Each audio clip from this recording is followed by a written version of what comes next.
And a very good afternoon to all. We continue chapter 1, the rise of nationalism in Europe. And today's topic is the making of Germany and Italy. And the today's subtopic is Italy unified. Yeah, we can say that unification of Italy. Okay, earlier we have done the topic unification of Germany. तो like Germany कि Germany की तरह ही Italy जो था, Italy also political fragmented. कि जो Italy जो था to had a long history of political fragmentation या पॉलिटिकली फ्रेगमेंटेड. तो हम सिंपली वर्ड्स में कहें तो जर्मनी की तरह जो इटली भी जो था वो पॉलिटिकली जो था वो डिवाइड था.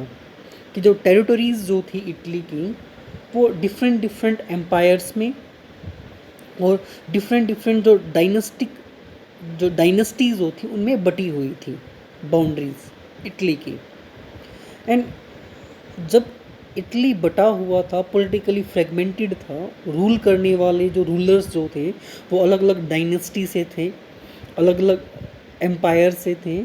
तो वी कैन से डेट कि जो इटालियंस जो थे, इसका सीधा सा मतलब ये हुआ कि Italian were scattered over several dynastic states as well as multinational Habsburg empire. कि इटालियंस भी फिर बटे हुए हैं. सीधी सी बात है, जब जर्मनी डिवाइड था, फ्रेगमेंटेड था, तो वहाँ रहने वाली जो इटालियन पॉपुलेशन थी वो भी फ्रेगमेंटेड थी, वो भी स्कैटर्ड थी on over several dynastic states. बहुत सारे जो डायनेस्टिक जो स्टेट्स थे उनमें बटी हुई थी. ओके कि हर डायनेस्टी का जो था अपना अपना एक टेरिटरी थी, अपना अपना स्टेट बना रखा था, उन्होंने अपना अपना एक एरिया बना रखा था. And as well as multinational Habsburg empire, और एक उन्हीं डायनेस्टी के बीच एक हैम्सबर्ग एम्पायर था जो मल्टी नेशनल था. मल्टी नेशनल मीन्स कि वहाँ पे जो अलग अलग जो यूरोपियन जो कंट्रीज जो थी उनके जो लोग आकर जो वहाँ पे सेटल थे. During the middle of the 19th century, जो 19th सेंचुरी का जो मिडल का जो टाइम जो था, जो टाइम पीरियड था, मिडल जो टाइम पीरियड था 19th सेंचुरी का, at that time Italy was divided into 7 states. Okay, तो इटली जो था वो 7 स्टेट्स में डिवाइड था. लेट वी नो कि वो स्टेट्स कौन कौन से थे एंड वहाँ के रूलर्स जो थे, जो इन स्टेट्स को रूल कर रहे थे, वो कौन थे. तो let we start with first Sardinia Piedmont state. एक स्टेट था जिसका नाम था Sardinia Piedmont, and it was ruled by an Italian princely house. और इस पर्टिकुलर स्टेट को, इस टेरिटरी को जो रूल करने वाला जो रूलर जो था वो इटालियन प्रिंसली हाउस था. यानी कि इटालियन प्रिंसली हाउस से वो बिलोंग करते थे rulers. Okay, second next is the north Italy. जो नॉर्थ इटली जो था वो it was under the Austrian Habsburg empire. तो किसके अंडर में था?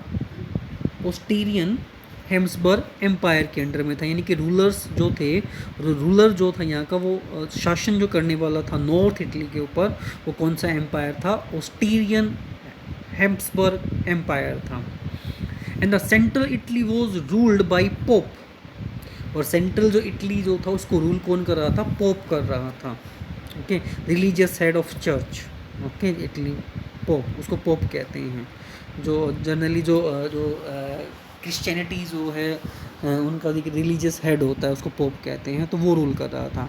एंड सदर्न रीजन या southern Italy were under the domination of Bourbon kings of Spain या किंग ऑफ स्पेन. यानी कि इट मीन्स डैट कि साउथ इटली को जो रूल कर रहा था वो कौन था? किंग ऑफ स्पेन, वो रूल कर रहा था.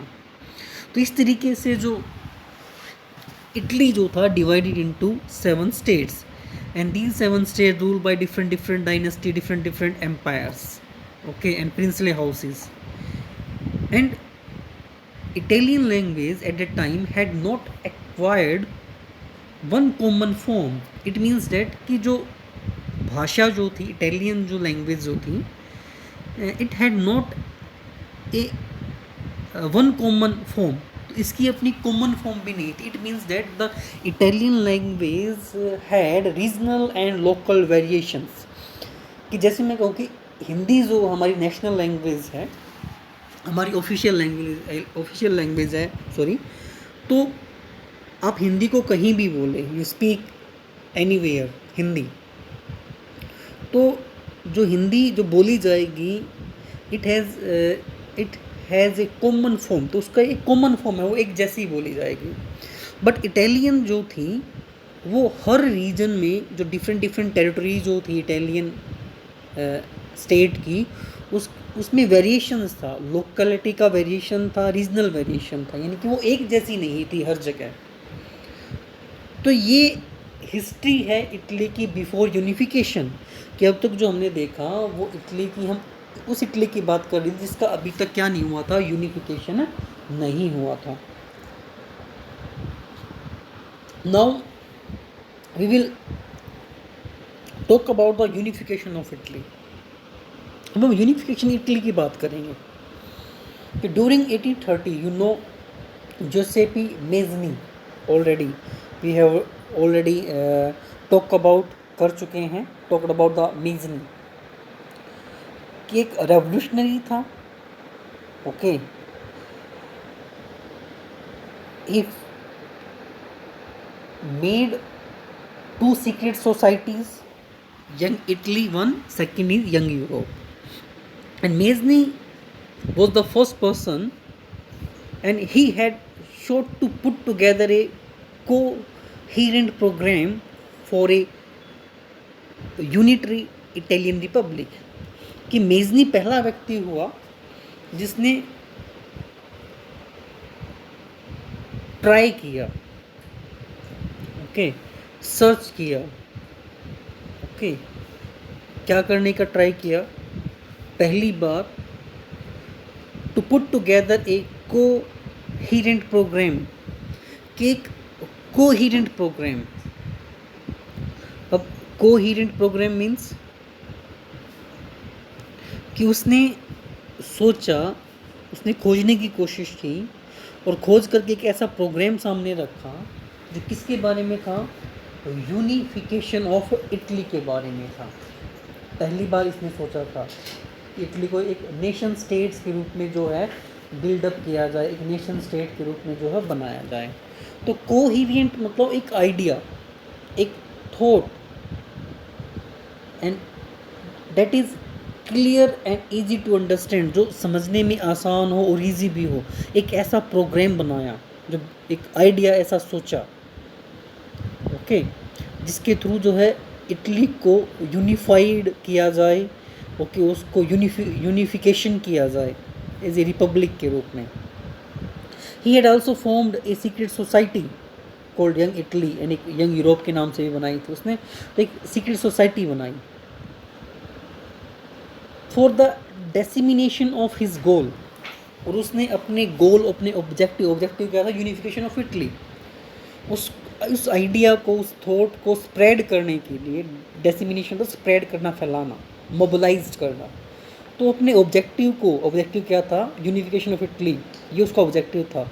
इस प्रोग्राम को, इस अपने आइडिया को, अपने विचार को, अपने ऑब्जेक्टिव को जो है उसने फैलाने के लिए जो है क्या बनाई, एक सीक्रेट सोसाइटी बनाई. उसका नाम क्या रखा, यंग इटली नाम रखा. एंड बट ही फेल्ड, लेकिन वो फेल्ड हुआ. फेल्ड किस में हुआ, for unification of Italy. Italy की यूनिफिकेशन में वो फेल हुआ, वो कर नहीं पाया. The failure of the revolutionary uprising, कि उसने एक रेवोल्यूशनरी अपराइजिंग, एक विद्रोह किया, एक रेवोल्यूशन की 1831 में और 1848 में. बट ही फेल्ड, लेकिन वो फेल्ड हुआ.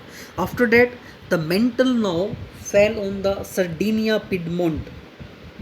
और अब जो मेंटल मतलब रिस्पॉन्सिबिलिटीज जो थी, लीडरशिप जो थी, फेल ऑन किस पे आई, सर्डिनिया पिडमोंट पर। और सर्डिनिया पिडमोंट जो था वो किस किंग के अंडर में था? किंग विक्टर इमैनुअल सेकंड के अंडर में था। उसने रिस्पॉन्सिबिलिटी ली, उसने जो है रिस्पॉन्सिबिलिटी ली यूनिफिकेशन की थ्रू वॉर। किसके थ्रू? वॉर के थ्रू। और ऐसा क्यों इसने किया? क्योंकि जो ruling elites of this region मतलब सर्डिनिया पिडमोंट में रहने वाले जो एलिट्स होते wealthy, socially and politically strong people, जो रिच अमीर जो लोग थे, एजुकेटेड जो लोग थे, उन्होंने सोचा, वो इसलिए उन्होंने ऐसा किया, उन्हें रिस्पॉन्सिबिलिटी इसलिए ली कि वो देख रहे थे कि यूनिफिकेशन ऑफ इटली जो है वो अफोर्ड करेगी दैम, उनको the possibility of economic development and political dominance, कि वो लोग जो हैं पॉलिटिकली भी डोमिनेंस कर पाएंगे इस, यदि इटली यूनिफाइड होता है, और इकोनॉमिक डेवलपमेंट भी होगा उन लोगों का। इस वजह से जो उन्होंने जो है ये रिस्पॉन्सिबिलिटी ली। रिस्पॉन्सिबिलिटी कौन सी? यूनिफिकेशन ऑफ इटली की। After that the chief minister Cavour, जो इमैनुअल जो सेकंड जो था, जो किंग जो था, उसका जो चीफ मिनिस्टर था उसका नाम था Cavour, and he was led the entire movement, the entire revolution of unification of Italy। Unification Italy की जो रेवोल्यूशन जो थी उसको जो लेड कर रहा था वो कौन था? Chief minister Cavour. Chief minister किसका? विक्टर इमैनुअल सेकंड का। We can say that chief minister किसका? सर्डिनिया पिडमोंट रीजन का। And he was neither a revolutionary nor a democrat. ना वो डेमोक्रेट था ना वो रेवोल्यूशनरी था। किसकी बात हम कर रहे हैं? ही मतलब चीफ मिनिस्टर, कौन? कैवूर की। Like other wealthy and educated members of the Italian elite, तो इटालियन जो एलीट जो थे, एलीट मैं आपको बता चुका हूँ कौन लोग होते हैं एलीट, वैसा ही था वो भी उनमें से एक था। वो भी इटालियन एलीट ही था, एजुकेटेड था, वेल्थी पैसे वाला था, रिच था, इंटेलेक्चुअल भी था, एजुकेटेड भी था। And he spoke French much better than he did Italian. Italian से ज़्यादा क्या अच्छी बोलता था? फ्रेंच अच्छी बोलता था। Through a tactful diplomatic aligns with France engineered by Cavour, यानी कि कैवूर ने जो है बड़ी टेक्टफुल डिप्लोमेटिक अलाइंस किया। टेक्टफुल होता है एक क्लेवर, डिप्लोमेटिक मतलब फ्रांस को नाराज़ भी नहीं किया और उसके साथ एग्रीमेंट भी कर लिया, अलाइंस भी बना लिया। ओके, एंड जैसे उसने अलाइंस बनाया सर्डिनिया पिडमोंट और फ्रांस के बीच, और उसका जो इंजीनियर जो था वो कौन था? कैवूर था, यानी कि वो एग्रीमेंट करवाने वाला कैवूर ही था। After this agreement Cavour succeeded in defeating the Austrian forces in 1859। 1859 ने कैवूर ने किसको हरा दिया? ऑस्ट्रियन फोर्सेस को हरा दिया with the help of France के हेल्प से। Apart from the regular troop, कि अब इस वॉर को ज्वाइन करने वाले कौन थे? एक तो ट्रूप्स थी, सेना थी फ्रांस की, सर्डिनिया पिडमोंट की। दूसरे a large number of armed volunteers, बहुत सारे आर्म्ड वॉलंटियर्स भी थे। और वो वॉलंटियर्स किसके अंडर में काम कर रहे थे? गियुसेप गैरिबाल्डी ज्वाइन द फ्रे मतलब वॉर। कि अब वॉर को ज्वाइन किसने भी किया? गैरिबाल्डी ने अपने आर्म्ड वॉलंटियर्स के साथ, यानी कि सैनिक होते हैं आर्म्ड मतलब वॉलंटियर्स। इन 1860 दे मार्च इनटू साउथ इटली। अब जो गैरिबाल्डी तो कहाँ तक पहुँच गया?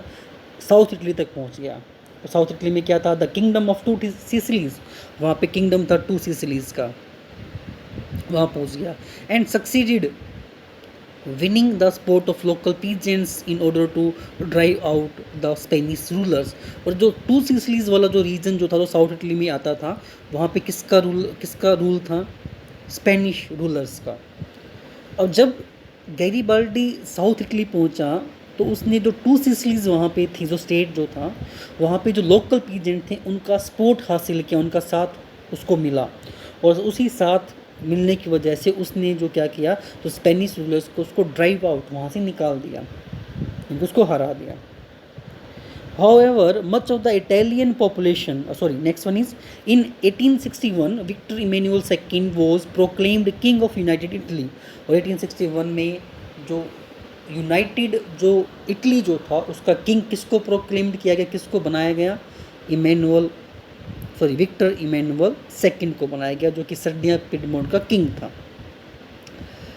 However, much of the Italian population among whom rates of illiteracy were very high. कि इस टाइम पे जो इलिटरेसी रेट जो था इटली में वो बहुत ज़्यादा हाई था, very high. Most of the people were illiterate, अशिक्षित थे. Remained blissfully unaware of liberal nationalist ideology.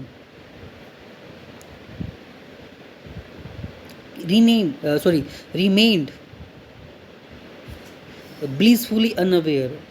Blissful होता है जॉयफुल, अनअवेयर उन्हें पता ही नहीं था कि ये जो मेकिंग ऑफ नेशनलिज्म हो रहा है, मेकिंग ऑफ इटली हो रहा है, उसके पीछे क्या आइडियोलॉजी है. वो समझते ही नहीं थे लिबरल रेवोल्यूशन नेशनलिस्ट आइडियोलॉजी को, कि ये नेशनलिज्म क्या होता है, ये नेशनलिस्ट आइडियोलॉजी क्या होती है. वो उसको समझ ही नहीं पा रहे थे वो इटालियंस, क्योंकि वो मोस्ट ऑफ वर इलिटरेट, अशिक्षित लोग थे. The peasant masses who had supported Garibaldi in South Italy, वो peasants, वो farmers, peasants, किसान जिन्होंने गैरीबाल्डी को सपोर्ट किया था इटली में, साउथ इटली में, had never heard of Italia. उन्होंने एक वर्ड कभी सुना ही नहीं था. क्या वर्ड था? Italia. he believed that L'Italia, और वो इटालिया को क्या वो समझ रहे थे? L'Italia. और ला टालिया मीन्स वो क्या मतलब निकाल रहे थे? Wife of Emmanuel, Victor Emmanuel's wife. वो उसका मीनिंग निकाल रहे थे कि जो ला टालिया जो है वो विक्टर इमैनुअल जो सेकंड जो है उसकी वाइफ है. ओके, तो this is your topic Italy unified या unification of Italy now completed. Okay, if you have any doubt regarding this topic या earlier topic which we have already done, you can call me and you can WhatsApp me. Okay, thank you beta.